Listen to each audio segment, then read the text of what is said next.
All right, welcome everyone. We've got a busy agenda here. We're going to start with a presentation on federal policy implications for Medicaid. We have DLS with us. Ann, welcome.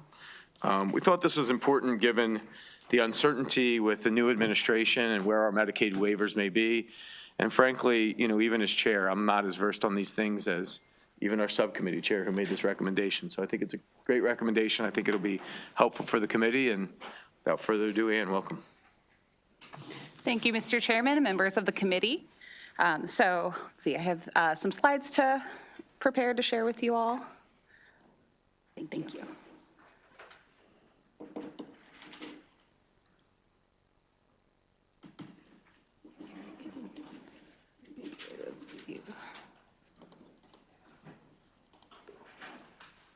All right. So excuse me. Today I'm here to present on, sorry, is it?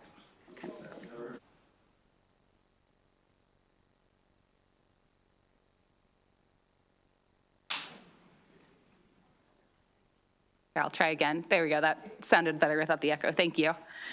So my name's Ann Braun with the Department of Legislative Services, and I'm here today to present on potential impacts of federal policy changes that might be made to Medicaid and how they might affect the state's budget.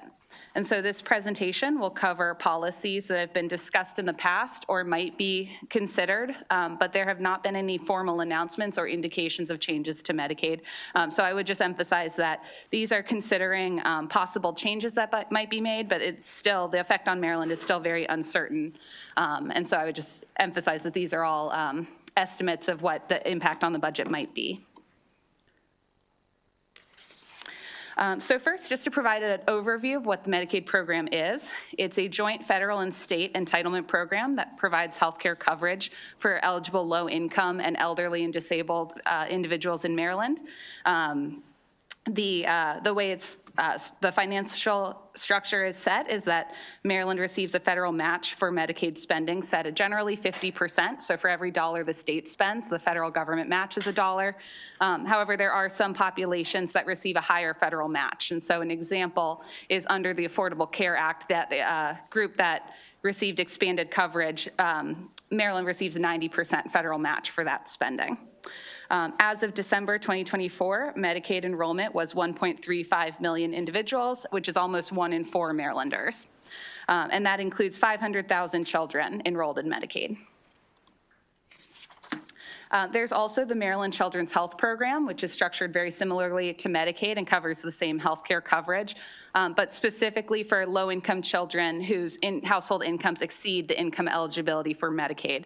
And so it increases the income threshold up to 322% of the federal poverty level. As of December 2024, there was 185,000 children enrolled in the Maryland Children's Health Program. And as noted here, Maryland receives a 65% federal match for MCHIP costs. So then getting into some of the potential changes at the federal level that might impact the Medicaid budget. One federal policy change that has been considered in the past is changing Medicaid's federal funding system from a reimbursement model to a block grant or a per capita or per person cap. Other public benefits programs are structured as a block grant. However, I note that the impact on state budgets for Medicaid becoming a block grant would vary drastically based on how that grant or cap is designed and calculated. So we're not able to provide an estimate for budget impacts until there's more information about how that might be approached. However, based on past analyses that have been conducted at the national level, moving from a reimbursement model would be expected to reduce federal funding in the long term and potentially by a significant amount.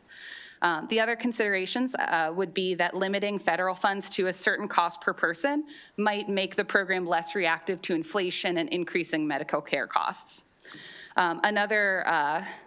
And that depends on how the growth factors are applied, but it is possible that the cost per person might not be as reactive to inflation increases. Another consideration specifically for block grants is that depending on how the formula is calculated, state funding levels might not respond as quickly to economic downturns when Medicaid enrollment tends to increase. And so if the block grant is set at a certain level and then it doesn't rise with enrollment, then in turn, when there's increases in Medicaid enrollment, the state might have to cover a higher share of the costs. Another change to consider would be if the federal government reduces or eliminates enhanced matching funds. And so under the Affordable Care Act, eligibility was extended up to 128% of the federal poverty level. And so I note as of December 24, that expansion group covered 370,000 participants. And so if the federal government reduced the match percentage from the 90% currently provided to the more typical 50% match, then Maryland would need to backfill over $1 billion in federal support with state funding if you were to continue covering this group. If the entire federal match was removed, then the impact increases to over $2.3 billion needed to continue covering these participants. Another thing to consider is federal support for certain eligibility categories or groups, which could also be reduced. That would need to be done through federal legislation that would prohibit federal funds for groups. The example I gave was for non-citizens or undocumented immigrants. Based on the DLS baseline, the state would receive about $110 million in federal funds in fiscal 26 to cover non-citizen pregnant women who are covered under the state's Healthy Babies Initiative. And so to continue covering that group without the federal support, the state would have to backfill that $110 million. Another group the state covers is emergency medical services for undocumented immigrants. And right now, the state's expected to receive $97 million in federal support for these services. And so again, if there was federal legislation prohibiting the use of federal funds for this eligibility group, then the state would have to backfill that $97 million if that were to take effect. Another thing to consider is if federal legislation prohibits federal spending on certain service types. A few examples of services that currently receive federal support that could be at risk would be gender-affirming treatment and the family planning program. And then I also note that other places the state currently receives enhanced federal matching funds is for spending to develop major information technology programs.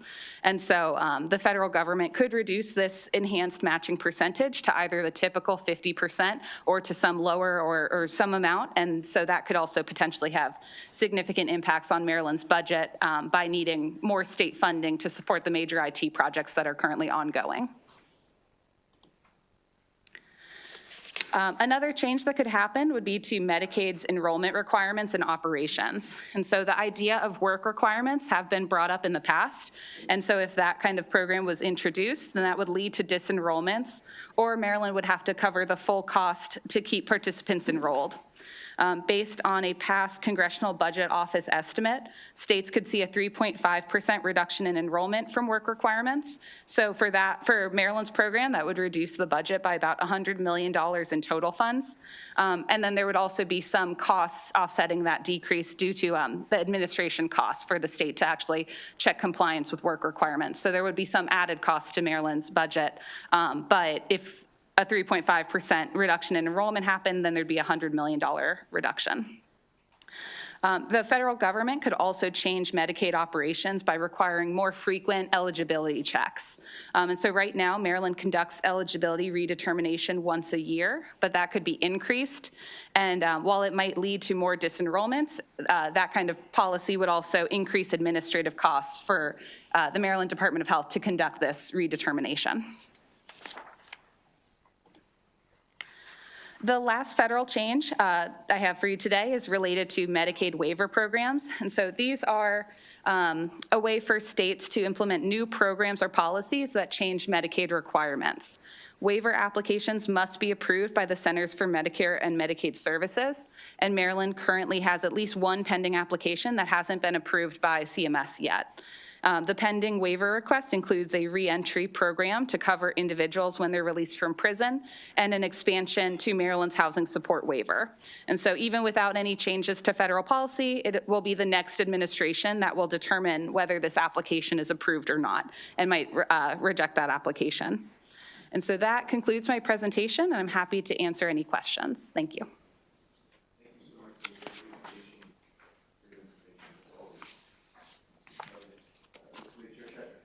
Thank you, Mr. Chair. Thank you, Ms. Braun, for your presentation, so informative. Can you remind us, please, how many Medicaid waivers the state currently has, and are all of them potentially subject to cancellation under the new administration?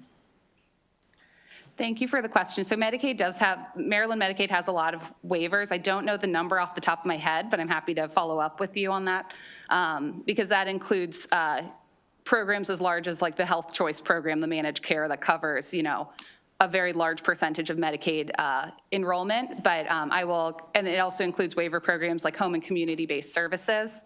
And so I will double check the number of waivers, and then we'll get back to you on that question. Like all of the DDA waivers Right, are yes. through Medicaid, all of the waivers that help reduce the cost of institutionalization for our, and provide like community-based housing options for our elderly Medicaid patients. Those are subject to threat potentially, and other, so it's not just the one that we haven't heard back from CMS on, right? It's all of them. Correct, yes. Yeah. Thank you. Do you mind just getting us a list of the waivers? That would be just instructive for the committee to see. At your leisure, we'll get it around to committee members. Yeah, absolutely. That would be helpful. Thank you.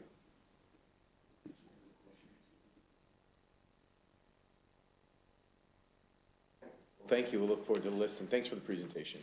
Appreciate you. We're going to turn to a presentation on the HEAD model. We have Secretary Scott and her team. Madam Secretary, welcome. Good to see you.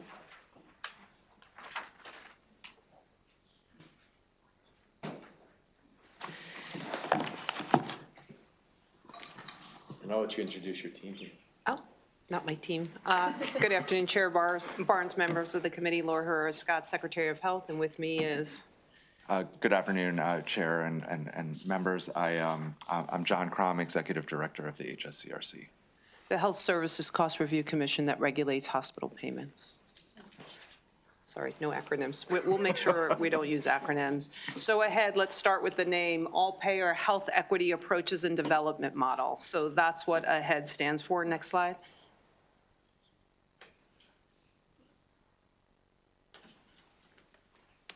Thank you. Oh, thank you.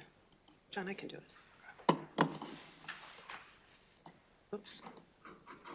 So this is a background of where we are today, and when we first came into office last year, we really wanted to set a vision for the model and the future of the model. And at the time, this is what we aspired to have an equitable and excellent healthcare delivery system in the state of Maryland that improves health for everyone.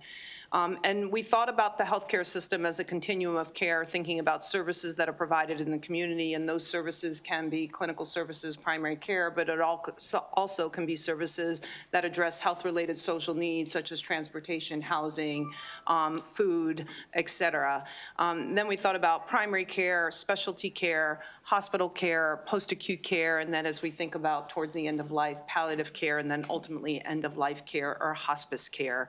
And under all this was making sure that the system was an equitable system of care, because we know health inequities adds to costs in the state of Maryland, making sure that we're addressing community needs and their healthcare needs specifically, and then population health. How do we think about specific populations? And that could be men versus women, it could be diabetics versus hypertensive, but how do we address the needs of populations in the state that are not getting that access to care?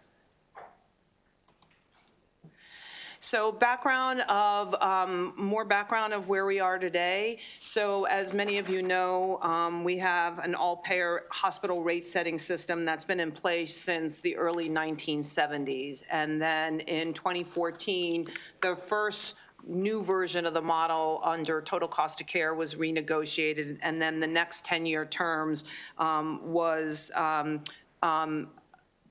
signed in 2019, which was the total cost of care model. And the strengths of the Maryland Health Model enable cost containment for the public, ensures all hospital charges correlate with costs, guarantees equitable funding of uncompensated care, creates transparency and cost savings for the public and stable financing systems for hospitals. And this was incredibly important during COVID. As many of you know, in other states, there were many hospital closures in other states, especially in rural parts of their state, and/or service lines. So now we see hospitals in other states without OB care, as an example. And because of the Maryland model, that didn't happen in Maryland. Fund investments in population health, establish Maryland as a leader in linking quality and payment, provided support for pioneering state healthcare infrastructure and state subject matter experts. So we are a national leader in payment reform and thinking about how to pay for healthcare differently tied to improved health outcomes. Incentivizes care transformation across all settings of care. In the last negotiation, certainly invested in primary care under the Maryland primary care model, and then allows for innovation. Next step. Oh.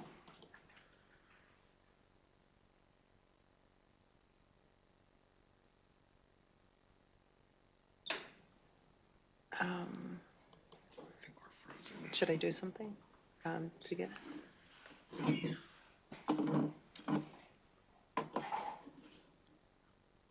Oh, thank you. So where are we going? So the total cost of care model agreement is key to Maryland's all-payer rate-setting authority and is authorized through December 2026. So we are still operating under the current model that was renegotiated previously. And CMMI developed ahead as the federal policy approach for state implementation for population-based payment models. And when we first came into office, they made it very clear to us that ahead was the pathway to secure continuation of the Maryland model and expand on its long-term commitment to statewide improvements in healthcare quality. So how does AHEAD build on the total cost of care model? So the state's advancing all-payer health equity approaches in development is designed to curb growth in healthcare cost spending. So with the total cost of care growth targets, certainly improve population health with more primary care investment targets. So under the previous model, it was mostly forward focus on Medicare under Maryland Primary Care Program. But now under the new model, it will be all payer and primary care, and that's inclusive of an advanced payment model in Medicaid, which we are working on right now. So this will create significant new access points to our Medicaid beneficiaries. And then in partnership with the HSCRC and the hospital industry, we just released in $20 million or almost $20 million in new startup funding to allow for new primary care access sites in parts of the state where we don't currently have primary care. In addition, it advances health equity by reducing disparities in health outcomes. And of course, in all of this, our hospital partners, we couldn't do this without our hospital partners, advancing primary care, like I said, advancing the alternative payment model to be inclusive of Medicaid, and certainly working in partnership with our commercial payers, and then thinking about population health and health equity across. I will also say in this model, there is an expectation that behavioral health is included. So as we think about whole person care, it's not just the somatic care, but the mental health and substance use that we know impact people's outcomes on the somatic side, like managing their hypertension and diabetes, but more importantly, drives its own healthcare utilization as people in crisis crash into the emergency room. So behavioral health will be inclusive of this model, not only in the primary care setting, but in the work that we do with our hospital partners. So this is the vision when we submitted our application to CMMI. We wanted to empower all Marylanders to achieve optimal health, and that has implications for things beyond their health care. They're contributing members of society as we think about revenue. They're better performers at work if you're healthy. We don't struggle with things like absenteeism and presenteeism. So for many, many reasons, health is certainly from my perspective, a priority. We want to ensure that care that we are giving is high value. We want to improve access to care, so certainly, as I mentioned already, expanding and aligning all payer on advanced primary care, support statewide efforts to strengthen the behavioral health care continuum, and we've been doing a lot of work in that space, and then increasing all payer primary care investments. Primary care, we've heard from primary care loud and clear, there's just not enough payments in primary care, which is having clinicians choose other fields of medicine in lieu of primary care. And so by enhancing their payments, making it more attractive for people to choose primary care as a profession. Under health equity, elevate community decision-making, identify and address and measure health-related social needs, and invest in community capacity building. So we're asking a lot of our community-based organization partners, but they need infrastructure to be better partners to us in the community. And under all this, we need data and analytics to inform that work. We certainly need the workforce. I think many of you know some of the workforce challenges we have in the state, and how do we work with our different schools to increase capacity and workforce in the state, health information technology, and of course, administrative simplification for the providers who do this work every day. And then last but not least, a statewide health equity plan that will also align with hospitals' health equity plan as we move this work forward. So with that, I'll turn it over to Mr. Crom to go over the actual model and next steps. Great. Thank you. And really, I just want to build off of a couple things that the Secretary mentioned, and in particular highlight a couple things that are really critical for our healthcare finance landscape here in Maryland. As the Secretary mentioned, we've had a fairly unique infrastructure for healthcare financing, especially of regulated hospital costs in Maryland for many, many decades. The AHEAD model preserves some really important characteristics of that. First and foremost, Maryland receives an additional $1.7 billion in federal payments for Medicare and Medicaid patients. That's as compared to the counterfactual of us not having a Medicare waiver in place from the national Medicare fee-for-service payment models, right? And then second, hospital rates for public payers, as a result of that, are higher than rates at peer hospitals nationally. That's incredibly, incredibly important for the equity with which acute care services are delivered across the state. If you think about the hospitals across the state, many of them, particularly in rural areas and some portions of Baltimore and some portions of the DC suburbs, have upwards of 60 to 70+% of their patients receiving Medicare and Medicaid benefits. There's also an element of stability in hospital rate setting here in Maryland, given that there are no reimbursement negotiations across payers. Right, there's a degree of stability there. And then finally, one of the other really incredibly important things that we have here in Maryland toward health equity is that we have an uncompensated care fund, right? And that is, again, funded across payers and hospitals across the entire state. But it basically enables Maryland to not have charity care hospitals in the state. Any patient can walk through the door in any hospital and be assured of receiving care. And then that hospital will be compensated for those costs through that uncompensated care fund that we've managed in the state for a number of decades now.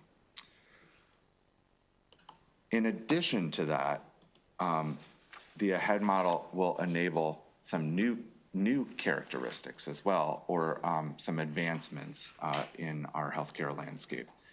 One, it requires us and enables us to establish a statewide health equity strategy. So the things that I mentioned are inherent kind of structures of hospital rate setting that give us an equity advantage. But I think we all can see, right, that across the state, we do have certain communities who experience disparities in the health care that they receive and their health outcomes, right? So this allows us to establish a statewide health equity strategy. It, again, as the Secretary mentioned, helps fund investments in population health So we can think very strategically about how our investments across the state are made in a way that is accretive to regional population health goals. It continues improvements in healthcare affordability. One of the real tenets and reasons why CMMI is so interested in the AHEAD model becoming a national model is because it's been very effective in reducing Medicare fee-for-service costs and other healthcare costs. It supports state healthcare delivery infrastructure.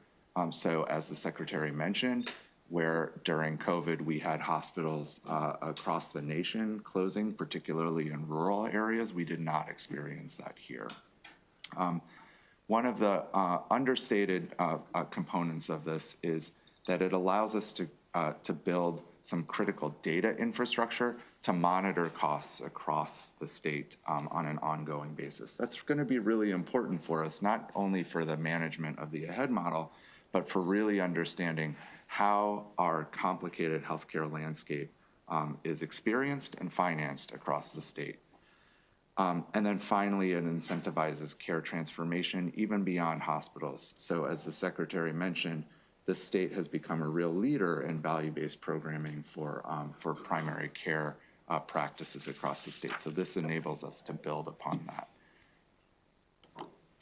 So I just want to touch on how this is memorialized with CMMI, and as as the committee asked for some insights as to what risks might exist under a new administration. This agreement is memorialized as the total cost of care agreement is memorialized in a state agreement between the state and CMS, right?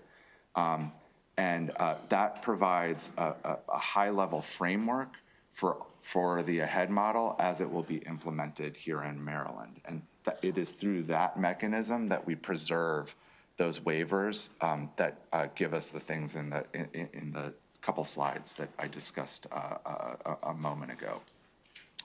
That state agreement and the negotiation really helped us de-risk a couple potential risks inherent in a change of administration at the federal level. And I'll talk about the couple elements that deliver on that. First and foremost was we signed the state agreement under this current administration. So we signed the state agreement in November. Why was that critical? It was critical because the folks that we were negotiating with at CMMI had a depth of experience working within the total cost of care model, and it was really important that we were negotiating with a federal team that understood what had been done in Maryland, what were the important components of our total cost of care model that would need to be preserved, and those are really reflected, I think, in the state agreement that we signed. So that was first and foremost. Second, it was important that we also enumerated within that state agreement what could trigger CMS to terminate the model. That's important because we need to know what we're getting into. And the primary reason for termination in the state agreement is if we don't hit that Medicare savings target, right? So it's important that we have that enumerated so that as we move forward with a new administration, that's on paper. Those are the rules of the road. That's what we're working with. The last thing that I'll mention here is within the state agreement, we also wanted to preserve a high degree of flexibility for the state. We, more than any other state, have a lot of experience with all of these mechanisms within the AHEAD model, including the setting of hospital global budgets. So we wanted to ensure that it was memorialized in this agreement that we had flexibility as a state to promulgate those policies, develop new policies as our landscape changes shape over the years. And then importantly, we wanted to make sure that the savings targets that were set under the AHEAD model were going to be reasonable and achievable for the state, right? And so as a result, the savings targets for Medicare fee-for-service total cost of care are on a reduced trajectory as compared to the last 10 years.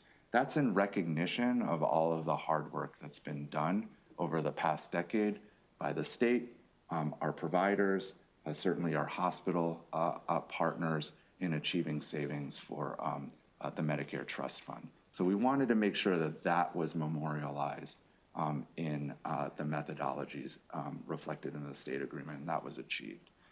So in all of those elements, while there's certainly risk moving to a new administration in any program of this size and scope, we certainly, I think, have done a good job of ensuring that we have de-risked that as best as possible. I do want to highlight, though, that we have a lot of work that remains because, again, the state agreement is a high-level framework. We have, sorry, hold on. Let me get back. There we go. Oh, wrong way. Oop, wrong way. There we go.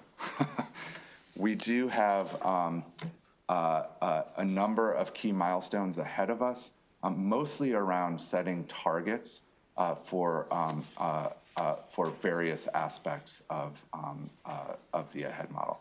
So in particular, the things that the department and the HSCRC and a pretty broad range of stakeholders are focused on are setting targets for population health and health equity across the state, and then also some related quality targets for hospitals and the healthcare delivery system. So those are all on the near time horizon.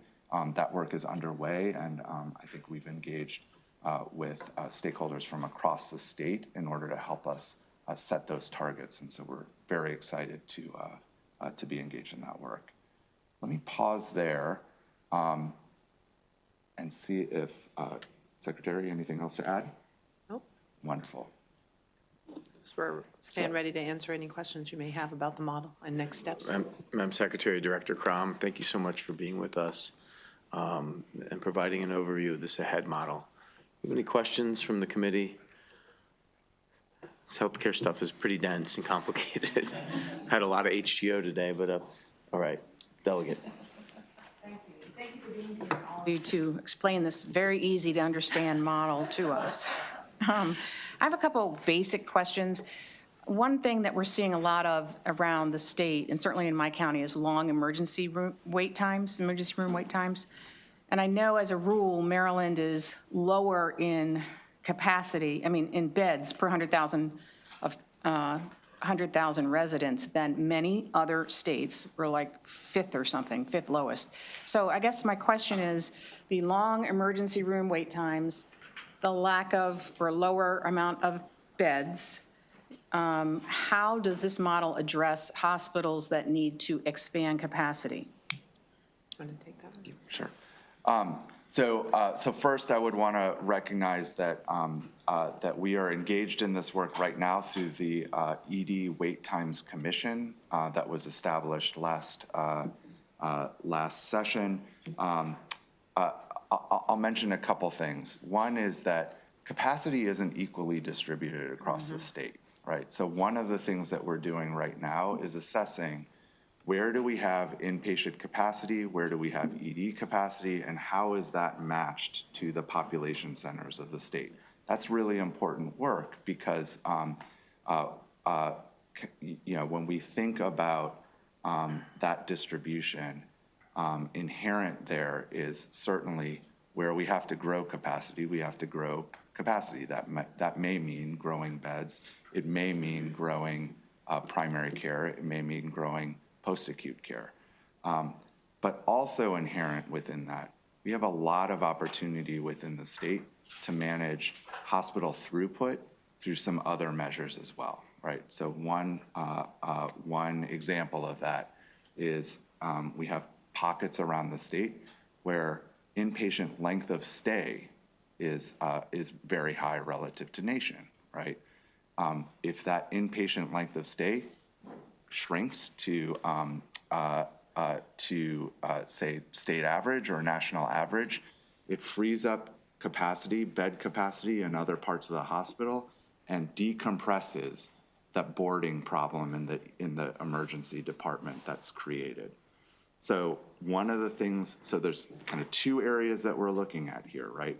Is within the hospital, making sure that we're doing everything that we can as a state to manage that throughput through the hospital. So that's optimizing capacity. And then outside of the hospital, do we have adequate capacity in order to ensure that when somebody is discharged, there is a place to go, right? So all of those pieces together help improve, at the end of the day, the wait times within the emergency department. And if I can, just to add to that, primary care is definitely a focus of the work that we've been doing for the last 6 years under MDPCP, and will be moving forward as we expand capacity with Medicaid providers. Many people utilize the emergency room because they can't get access to a primary care provider. So as we build that capacity, we'll redirect urgent health conditions or even chronic conditions that are not adequately addressed back to primary care. The other issue is the work we've been doing on the public behavioral health system and ensuring that gaps in the delivery system are being met. So we have a lot of people that crash into the emergency room with a first-time whatever, psychotic episode of depression leading to a suicide attempt.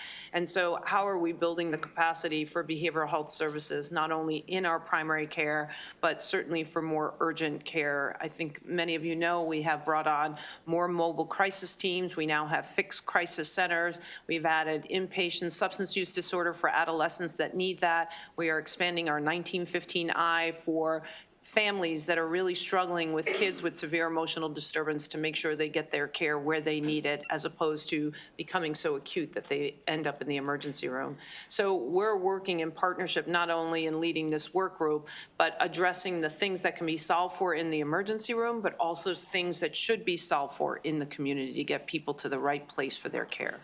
I appreciate that answer, and I understand from what you're saying that there's pieces of the puzzle that you're working on. It sounds more like a long-term answer, though. And I guess if I had to summarize this, I would say to you, if you had a local hospital that had 30 emergency room spaces and they have 54 people there because they're waiting for hospital beds, obviously that's an overstressed emergency room. And suppose that hospital is doing everything they're supposed to be doing to manage the throughput. How does the model address increased capacity? So the model accounts for, well, I'll say two things. One is the AHEAD model gives the state flexibility to address this. So I will say the AHEAD model itself does not inherently, How does the state? What the HSCRC does is two things, right? So one, there's a mechanism for, where there's a certificate of need for a growing volume, growing capacity in a hospital. The HSCRC, through regulated rates, will help to fund that capital investment and then fund the volume associated with that capital investment. And there are a lot of puts and takes about what would qualify a hospital in order to be, able to receive those adjustments to regulated rates, and those get to your comment of, is the hospital doing everything that it can to manage, manage their existing capacity. The other mechanism, though, is our rates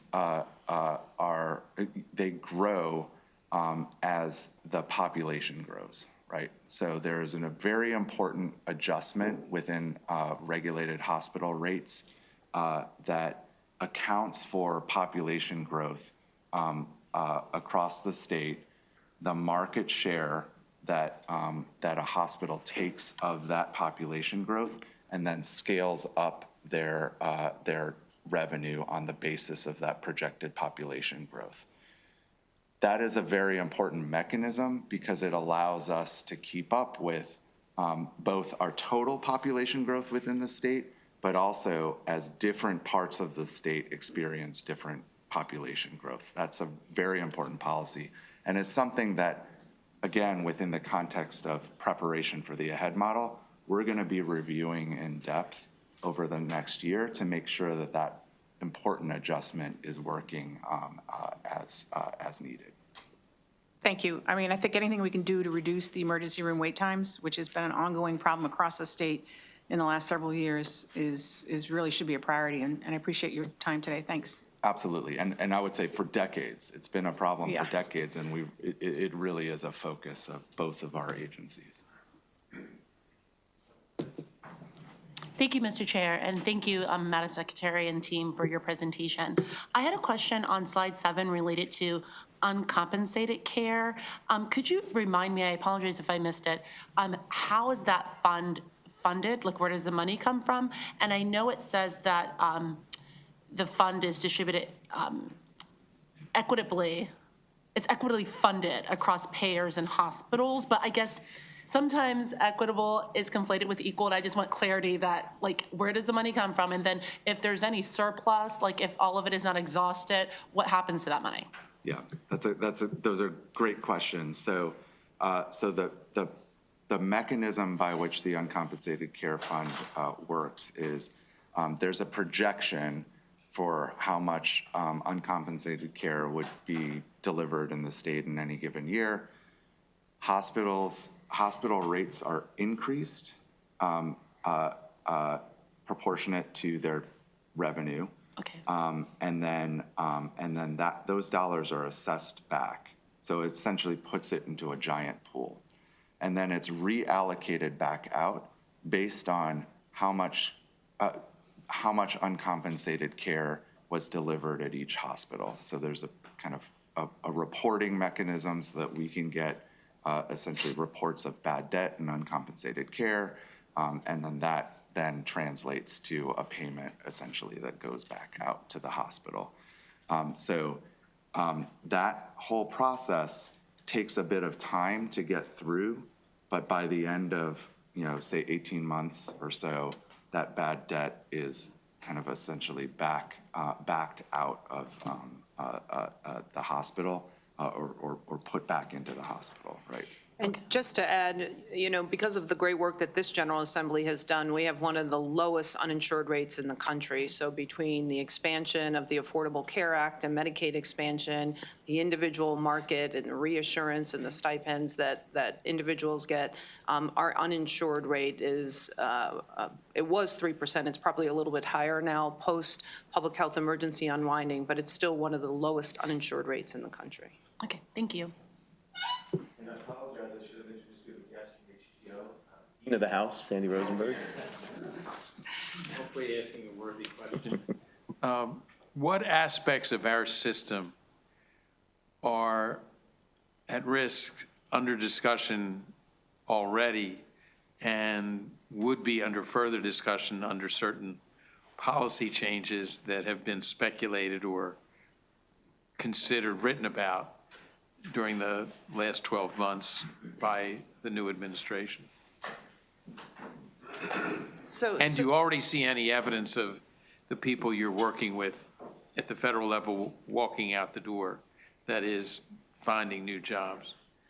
So yes, to your last question on some of our federal partners that we were working with on the negotiation, moving on to new endeavors in their professional career, but some of the core negotiators that we worked with over the last year plus are still in place. So to John's point that he made earlier, we do have that institutional knowledge with our partners and the Maryland model and the evolution of the Maryland model. I think John alluded to the signing in November and why we signed when we signed, and it was to codify many of those things that he mentioned, including the savings target. Under the team that we just worked with, it really gave credit to Maryland and all the great work that the hospitals and our hospital partners have done to save Medicare dollars back to the federal government. And so our savings target moving forward is, we think, favorable to the state compared to the last 10-year journey. So many of the things, guardrails to even if there was an end of a model, how many years would we have to get out? They've all been extended under the negotiation that we did. So we think the terms that we've negotiated protect Maryland as much as you can protect if the model were to go away. Did that answer your question? Or John, please weigh in. Thank you. That's fine. Thank you, Mr. Chair. Thank you both for the presentation. I just wanted to follow up on Delegate Smith's question on the uncompensated care fund. You mentioned that we have a particularly low percentage. Can you give us a sense of what the factors are that give rise to, I guess, the projections that would result in us needing not that much, number one, and number two, if there's a deficiency in that fund, how is that addressed, and has that happened any time recently? Yep. So to the second question, because it is something that is managed year over year, an adjustment could be made in the following year, right? So basically everything reconciles over time. So that has been worked out and developed over many, many years of managing the uncompensated care fund. So I think it's a very particularly effective mechanism for this. What I would say is that with respect to things that would drive uninsurance, I think those things are the same as they would be in most other states, right? In terms of the affordability of insurance on the individual market, for example, that would be a driver, right? So there are risks there as we move forward. Medicaid eligibility is a huge driver of uninsured rates.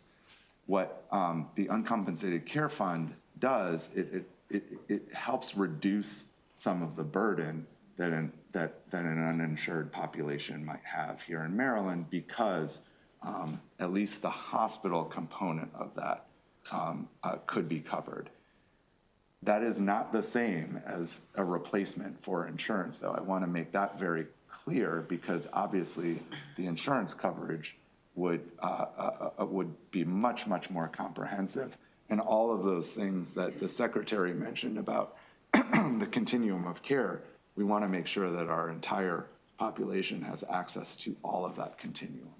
So I guess just to follow up on that, if we saw a significant increase in the uninsured population, could that also put stress on the uncompensated care market that we have? It would certainly increase the uncompensated care that we would see in the state. Got it. Thanks. Thank you, Mr. Chair. McComas. Thank you, Mr. Chair.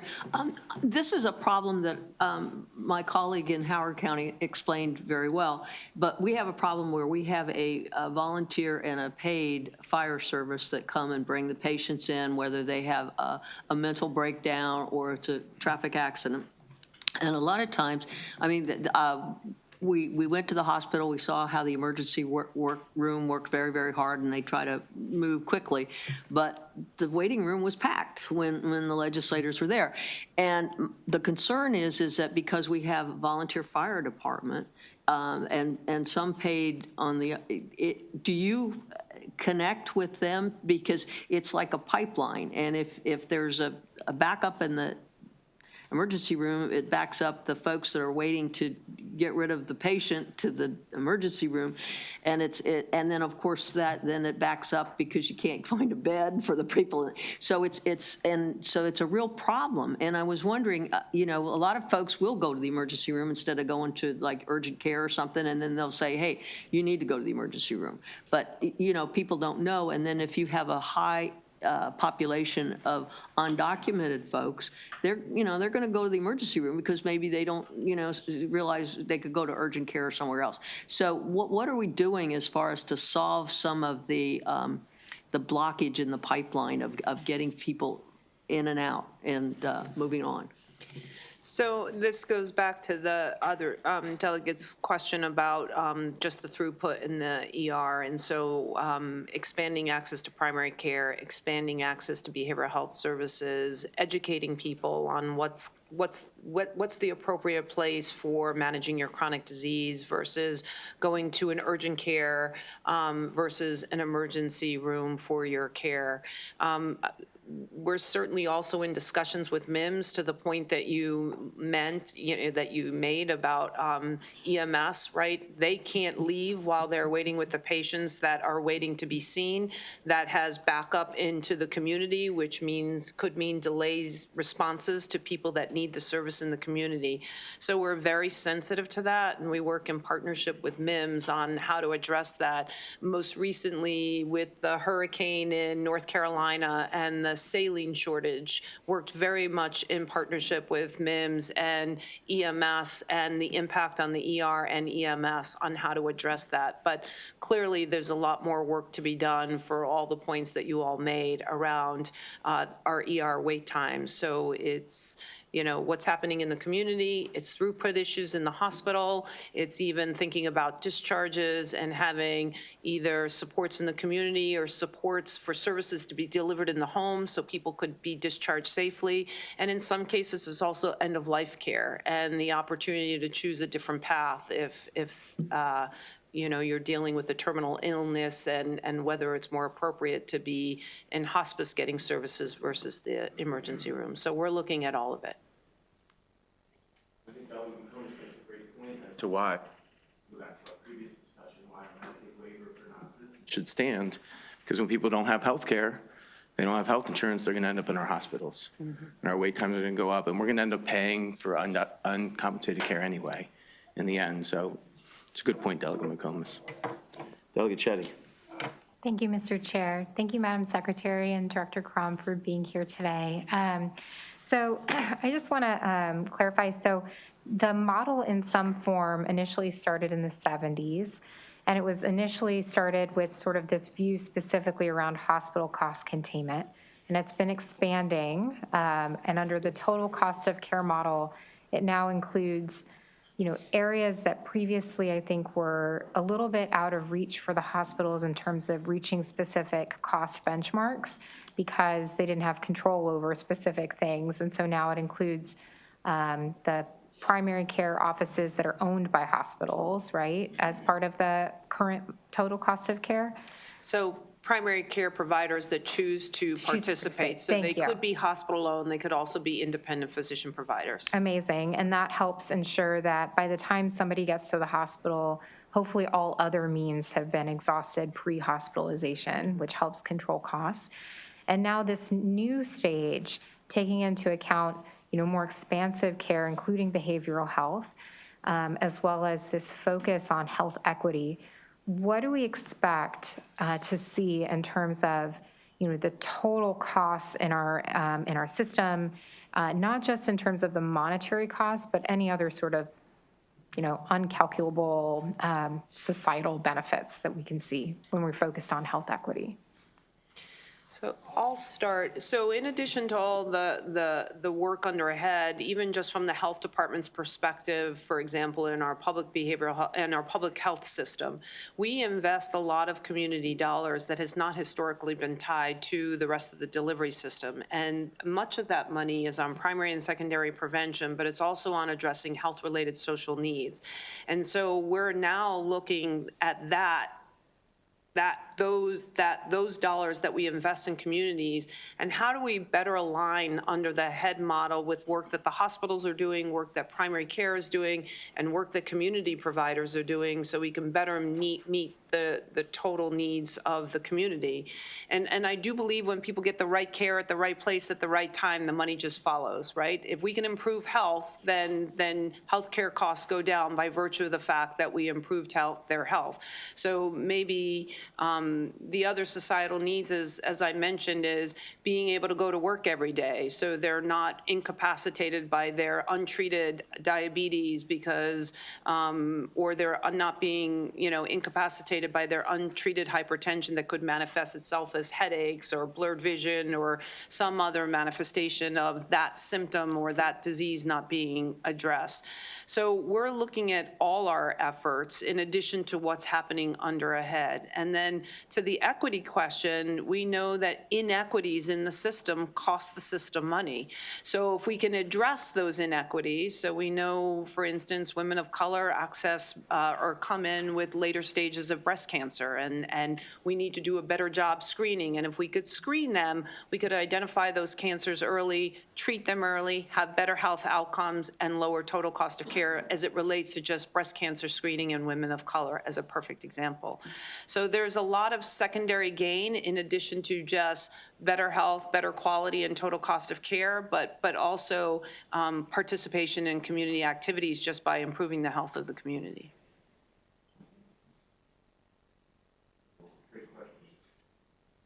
Thank you with us. Thanks Thank you. for Thank all the great work you're doing, and the AHEAD model sounds very exciting. And as we're looking at our potential changes at the federal level, we're excited to see that we have a plan moving forward, and appreciate both of your work on that.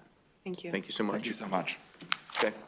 I don't think we have anything else today, committee. We're adjourned.